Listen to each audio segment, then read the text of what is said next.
Hi friends, welcome back to my channel. Vishnu పురాణం ఉత్తానపాదుని అన్వయకథ, దానిలో part 1.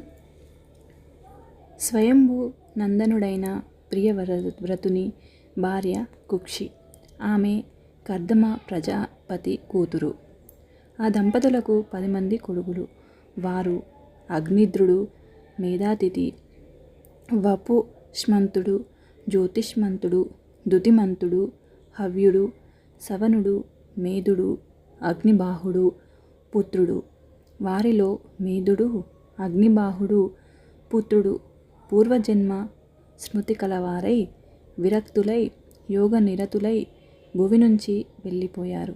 మిగిలిన 7 కుమారులలో అగ్నిద్రునకు జంబుద్వీపం, మేధాతిథికి ప్లక్షద్వీపం, వపుష్మంతునకు శాల్మిలి, జ్యోతిష్మంతునకు కుజద్వీపం, దుతిమంతునకు క్రౌంచ ద్వీపం, హవ్యునకు శాకద్వీపం, సవనునకు పుష్కర ద్వీపం ఇచ్చి రాజ్యాభిషిక్తులను చేశాడు.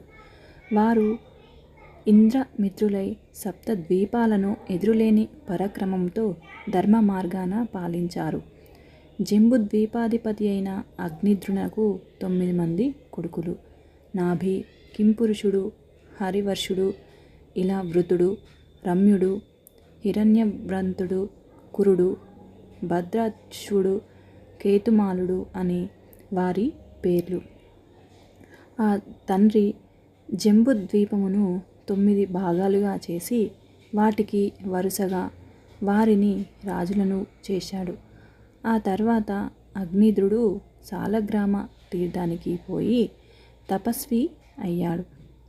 ఆ కొడుకులు పాలించే నవఖండాలు వారి పేర్లతో వర్షసజ్ఞలు కలవయ్యాయి. నాభి హిమగిరికి దక్షిణ భాగముగా నున్న భూమికి అధిపతి అయ్యాడు. అతని కొడుకు వృషభుడు. అతనికి 9 కొడుకులు. వారిలో పెద్దవాడు భరతుడు. తరువాయి భాగం రేపు తెలుసుకుందాం. Thank you for watching. ఈ వీడియో మీకు నచ్చినట్లయితే లైక్ చేయండి, షేర్ చేయండి. కామెంట్ సెక్షన్లో ఏమైనా తప్పులు ఉంటే కామెంట్ చేయండి.